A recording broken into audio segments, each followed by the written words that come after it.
Okay, episode 1. It happened. We went live. That was incredible.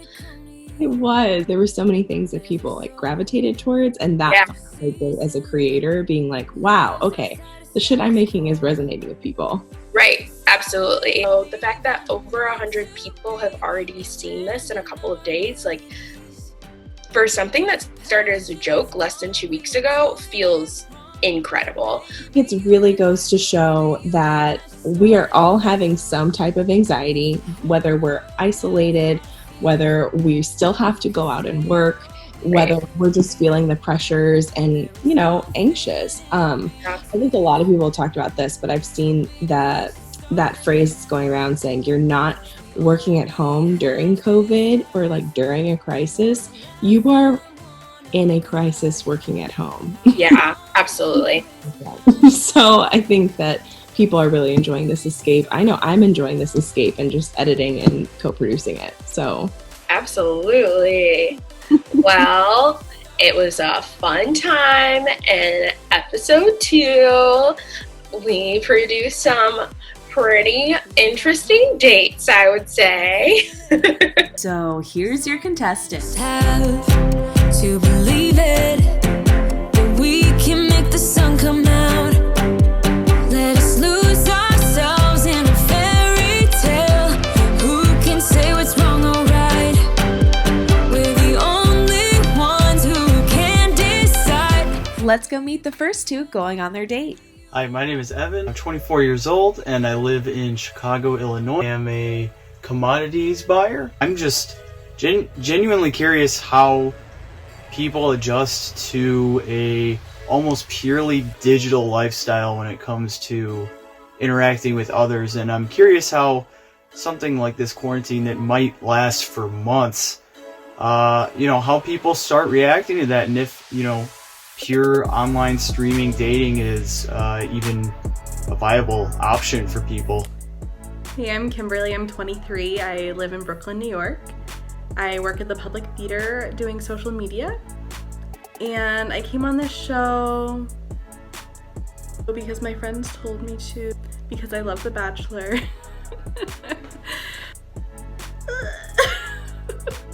I came on the show because I thought it would be a lot of fun. Let's hope these two find what they're looking for. How about this? Yeah, success. All right, awesome. Great. Let me yes. Yeah, this is awesome. Okay, let me I just want to prop this up on something so my arms don't give out halfway through this date. Yeah. All right. 1 second.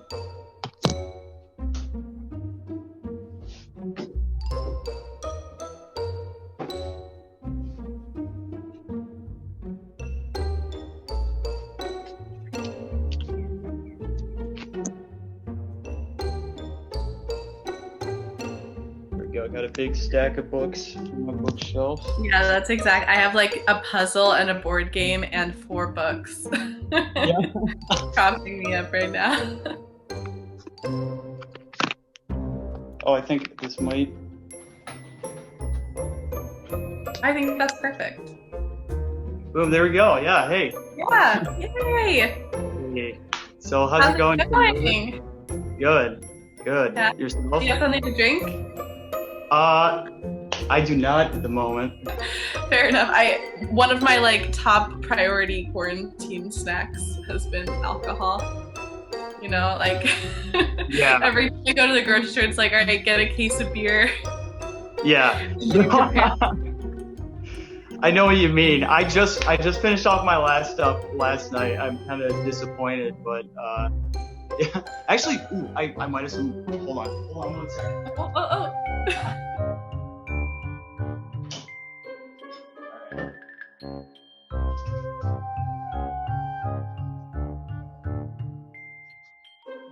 I got a whiskey and ginger.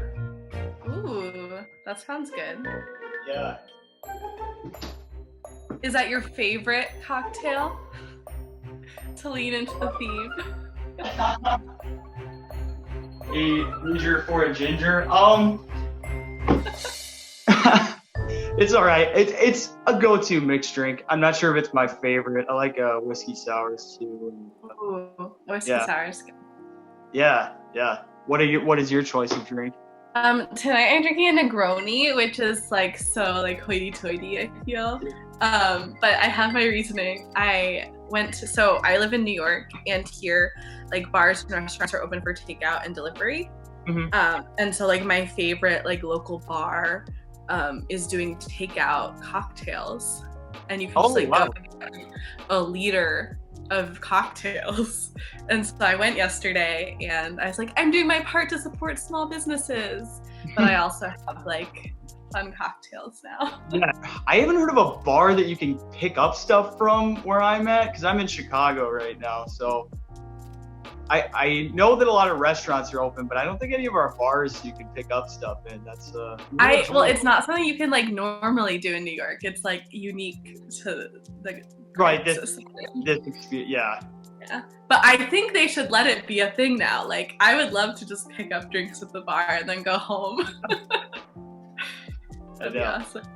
I know that would not be a bad idea. I kind of like that. Yeah. While these two see if they have a connection, let's meet our next contestants looking for love. Hey, I'm Ross. I'm 24 years old. I live in Los Angeles, California. I am an audio engineer for music, specifically mixing pop and alternative music. And I chose to do this show just to have some fun, get to know some people, have some good conversation, and alleviate some tension during these isolated times. Hi, my name is Margaret Boffman, but most of my friends call me Marg. I am 26 and I live in Brooklyn, New York. When I'm not social distancing, I'm a director, dramaturg, and stage manager of new plays and musicals, and I'm currently studying for the LSAT. I decided to go the distance because I thought it would be a fun way to entertain myself and my friends during this tough time. Will there be sparks? Will there be fireworks? Let's find out. Hey, I'm Ross. Nice to meet you. Nice to meet you. I'm Margaret. Hey, Margaret. How's your week going? Pretty much the same as last week. No, mine's great. I'm fortunate. I'm working and the weather's nice, so I've been outside. So it's going as well as it can. All right. Well, where do you live? What do you do? What's going on? I'm in Los Angeles, and I work in music, so I can work from home. So that is awesome. How about yourself? I'm in New York, in Brooklyn, technically, and I work in theater, so I currently cannot work. Oh no! What do you do in theater? I'm a director, dramaturg, and stage manager. Ooh, stage manager! I love it. Okay, so you can kick ass. I try, yes. I love that. What were you working on before this all went down? I am on staff on an off-Broadway show, so that is something I do regularly. And then as an ASM, and then I have a show that was about to continue touring. So those dates for April and May have been postponed probably till the fall. Oh, bummer. Yeah, it's sad, but also it's okay. Like everything's gonna be all right. So now I'm kind of looking to see if I can find some temp like admin stuff to do from home, since it seems like it's gonna be a bit of a long haul. Yeah, or at least each day we gotta treat like it's a new blessing and a new thing to figure out. Yeah, for sure. Tell me more about what you do with music. So I'm an engineer. I'm essentially mixing music. So I work in pop and alternative. I used to actually mix front of house stuff for theater. And yeah, I did that for a few years. I like being in studios more. I don't know, it kind of works out now because all of us engineers and producers and whatever, we already spend all of our time in the dark inside, so schedules don't change at all. Yeah. It's awesome. But yeah, I don't know, this past week I've been really fortunate to just enjoy time alone. How about yourself? Yeah, I have, I live with a roommate. Well, I have two roommates. One went home to Long Island when stuff started to look like it was going to shut down. And so he's been gone, which is nice to just have two of us around. I've also been spending a lot of time. So this is funny. I've never been on a blind date before. But and I don't know I don't know anything about you, so I figure you don't know about me, but I'm actually in a relationship. and we're open. So that I've been spending time with my girlfriend as well. Oh, cool. That's so awesome. And I should also share, because you were very open about being polyamorous, I'm also bisexual. So I love that. Yeah, amazing. I am bi as well, as probably evident, but yes. I guess, yeah, that'll be kind of obvious now. What do you like to do when you're not working? Yeah, that's been the test of it recently. I'm a psychopath in which I'm a total workaholic, so I can spend way too much time. As I'm sure, I know how tech weeks go. I know that, like, to do what you and I have to do in different ways takes a lot of hours. So I can go ridiculous amount of hours, but when I'm off of that, I'm diving deep into like philosophy, psychology, sociology, trying to understand the minds of people. I just go into pretentious bohemian artist mode and just shooting photos and writing poetry. Yeah, I feel that.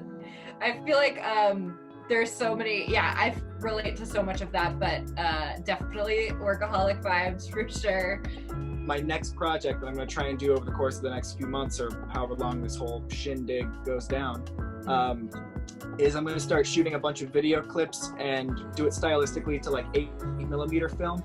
And like next Sunday, I'm going to go ride my bike up and down Sunset Boulevard when there's no traffic at all, like very rarely ever no traffic, and just capture a time period of our lives that is unprecedented. And then just try to spill emotion into a series of creative mediums, and I don't know, see what comes of it. Cool. Yeah. Oh. Uh-oh, this connection may not have been as strong as we hoped. Let's check in with our next two. Hi there, my name is Madison. I'm 23 and I'm from Chicago, Illinois. I'm an actor, which means I have 17 jobs. When I'm not acting, I'm also a fight director, which means I design violence for theater and film, and I also perform. And I also work at a fitness studio. I'm a photographer. I walk dogs. I am a server. I do a lot. I do a lot of stuff. I agreed to come on this web series. It was actually a really difficult decision that I had to make with my personal manager. I've just been having a hard time navigating my crazy, insane schedule during this isolation period. We actually decided to cut out majority of my puzzle time to do the web series, so hopefully it's worth it because I'm missing out on a lot of puzzles. I co-host a podcast. It's called The Blindcast, and we actually invite guys off of dating apps to come on our podcast as a first blind date. So this is obviously very similar, so it'd be fun to apply that. Insane and chaotic than doing a web series about online dating during the quarantine. It's hilarious. It's comedy gold. And I'm excited! This is my excited dance. Is one of these dates gonna be at the club?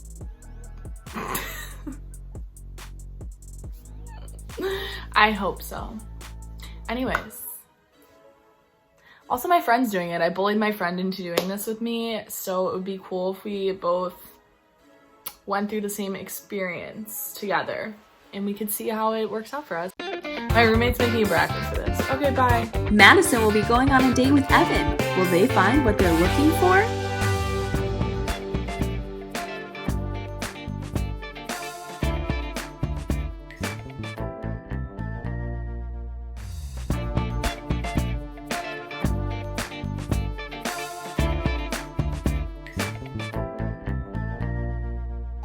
Can you hear me? Yes. Hello. Hi, Nathan. Hello. You remind me of someone. I feel like a celebrity, but I can't think of it. Yeah. I've been told I look like Rickety Cricket from Always Sunny in Philadelphia. So what's up? What's good? Where are you quarantining at? I'm in my studio apartment in Chicago. So. Lovely. And, where are you? I'm at my parents' house. I'm in my childhood bedroom. Oh, wow. Okay. So ready to be able to like hug people and like. Yeah. Right? Yeah. just have close interactions with people again. Yeah, my mom's been hugging me. I'm like, nope. No. Yeah. You can save that for after the quarantine, lady. Yeah. At the time I was doing like a lot of stand-up when I was in college, and I thought there was like a lot of opportunity in Chicago too, so it kind of like matched up with my career aspiration and comedy, so I was like, all right, cool, yeah, let's do it. So what the heck, you do stand-up? yeah, it's been a little bit, I will say. It's been probably like 5 months since I last did it, but yeah. Mm-hmm. I feel like everyone who's on this has like some kind of little artsy thing about them. Yeah. Why they agree with this. I feel like you almost need to be like kind of interested in trying this, I feel like. Yeah. So creative people are like the weirdos who will like do anything. Exactly. Hey. Weirdos meeting other weirdos is a great opportunity. So I could, this idea of like remote dating and like almost chronicling life under quarantine is just kind of interesting to me. So I figured, hey, it would be cool to do this as a way to document this experience of, you know. I imagine like 2075, the year is 2075. The teacher puts on a documentary from coronavirus. And it's this web series. And it's us having this conversation right here. Nothing's the same anymore. No. Like Club Penguin, before like Club Penguin was trendy. Oh yeah. I was a member of the Club Penguin, yeah. Wait, you were like a paying member? For a little bit, yeah. I convinced my mom to pay, yeah. I cut this deal, I'm not even joking, I cut this deal with my mom to pay for my Club Penguin membership if I did like this scheduled list of extra chores beyond my normal one every month. Yeah. Cute. Wheeling and dealing, yeah. Nice, yes, you were a barterer from the beginning. I guess so. Yeah. Speaking of internet, does this call like automatically cut off at 45 minutes? I don't know. I think I feel like it might. I'm Ow. a little bit... Oh. She's here. I'm scared. I had no idea you were still here. I'm terrified. This is like some big brother. I know. We talked about the call. We broke the fourth wall. Don't do that. Don't talk like, about it. God, I was like, is she here? Is she not? It's terrifying. Wow. I've been looking at your face the whole time. Yeah, I know. Wow. Literally the sole reason why I play video games is because of my older brother growing up, but yeah. I'm the most basic bitch gamer. Animal Crossing and Sims. Like Sims, yeah. But those are like girl video games, so. Hey, I don't know. I got a few friends who play guy friends who play Animal Crossing. Because it's a great game. Yeah. So I should have a TED Talk about Animal Crossing. Like, truly have a TED Talk about it. Yeah.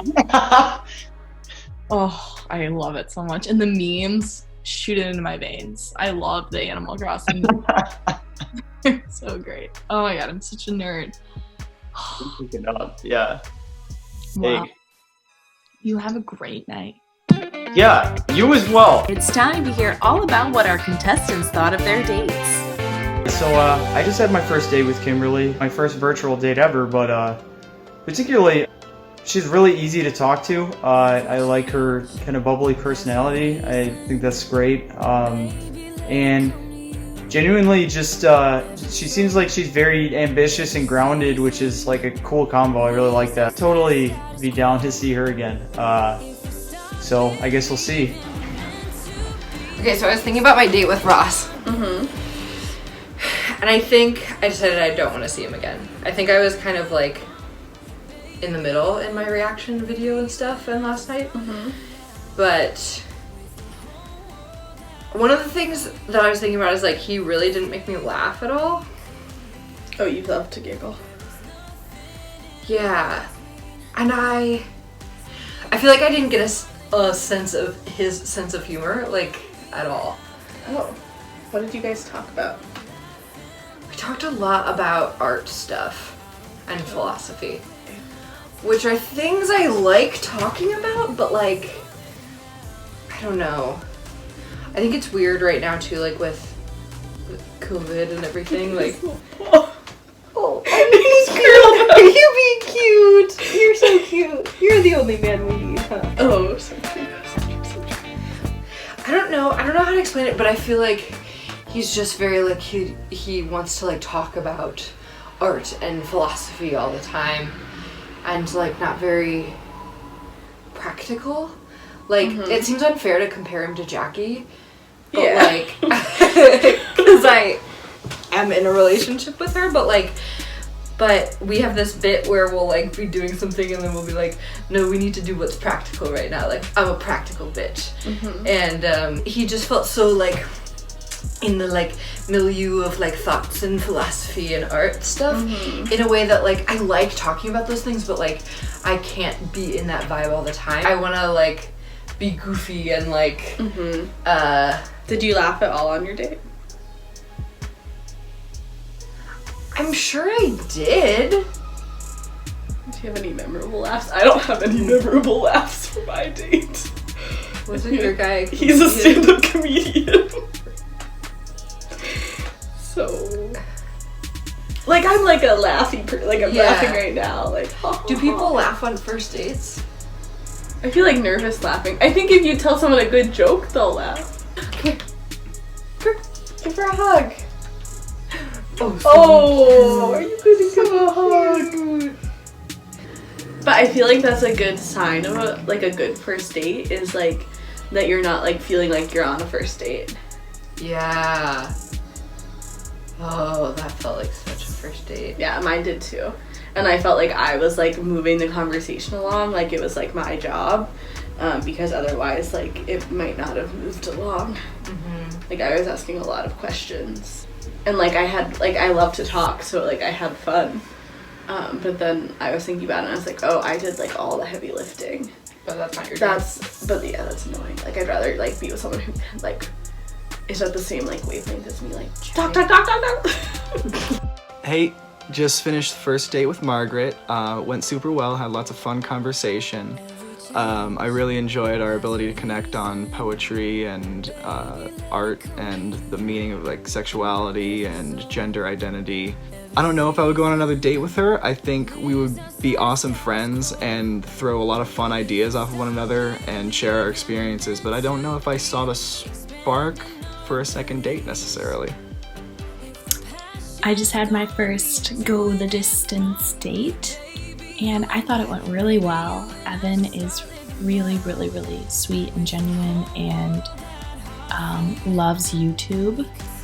And we're both weird nerds, and if you're not weird, you're not for me. I had an excellent time, and I would love to see him again on Zoom. Yeah, he's really great. So I just got done with my date with Madison. I thought it went really well. I would love to talk to her again, like seriously, like this. I had a lot of fun. It was just pure fun. We connected on some niche things that I haven't really like talked about in a long time, which is kind of funny. So overall, yeah, like great date. I really, really enjoyed it, and I hope I can talk to her again. That's Kimberly and Evan. So their date was the first one that I feel like really highlighted the technology piece in all of this. Like it came up a little bit in episode 1, but theirs I think was the first time that I realized how interesting and awkward the beginning of an online date can be when your technology just is not agreeing with you. I will meet you on the technology piece and raise you Marg and Ross, because their date was a bit bumpy when it came to technology. And even that's kind of been the highlight of this episode, really, are people talking about, I had to switch this internet to this data and it's easier in the city. And there were so many conversations about that was really interesting to kind of hear, like, and I know for myself, I only started using Zoom for this show. And it was, I felt very aloof. I was like, I went to an online high school, and how do I work this thing? I just was very lost. So I totally understand the technology piece. I think we're all feeling it. And we're also feeling a little guilty, probably, because all of us are like, we should know this shit. We basically created, our generation created it. Right, exactly. And I think that came up in Madison and Evan's date. That we are in that interesting time period where, like, we knew pre-internet and a lot of us didn't have it growing up, or we had dial-up, which was its own fun thing. Marg and Ross, technology was not on their side. They did talk a lot more about, like, philosophy and social class, and obviously lots of queer things, and I felt like I learned a lot.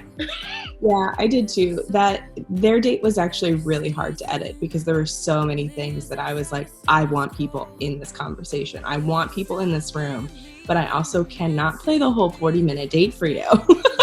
Even though it is highly relevant and, like, very entertaining to me, and I think people should definitely be talking about it and listening to these topics. Absolutely. Have very short snippets in order to make the whole episode digestible, but there's, as the producer who's listening to these dates, usually while they're happening, there's a really good chunk of conversation going on in a lot of the dates. Not so much in some of them, but in a lot of them. Mm-hmm. It was very entertaining to watch Madison and Evans, especially because I had to edit it pretty much as soon as we filmed it. So just, like, I so badly wanted to pour a glass of wine and just, like, watch the whole thing. I was so entertained. I loved their dynamic. I loved the chemistry between them. It was so cute, and especially interesting because we got to see Evan on his first date with us and how different that was to this now with Madison. And absolutely. It got me to a point where I was like, should I be buying Animal Crossing? Like, she's really making me feel like I need to drop $300 on a Nintendo Switch and Animal Crossing. And I didn't play it growing up, but I was like, is this a trend that I'm supposed to be a part of? Because I'm seeing it all over my social. But, like, my only interaction really with Animal Crossing is the TikToks where they have their, like, background womp womp womp womp womp womp womp, like, vocals, and that's all I know. Nobody's catfishing each other, but, like, they could be. I mean, they might not be catfishing each other, but they're definitely wearing elastic waistbands. I mean, yes, I'm wearing one right now. Same. And they were roommates, Element with Kimberly and Marg. And so that's fun. And I can't remember if we paired them with any of the same people, but if we have, then, like, that's an added little twist of fun.